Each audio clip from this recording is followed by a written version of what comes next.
Hi viewers, మనం వచ్చేసి హల్లులు నేర్చుకోబోతున్నాము. 5వ తరగతి సరళ భారతి, పూణే మహారాష్ట్ర గవర్నమెంట్ది.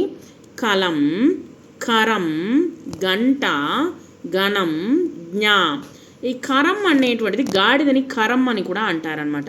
చరకతో వచ్చేసి ఈ యొక్క నూలును వచ్చేసి వడుగుతారు.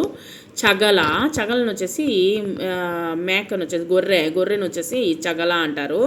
తర్వాత జషం వచ్చేసి చేపని జషం అంటారు.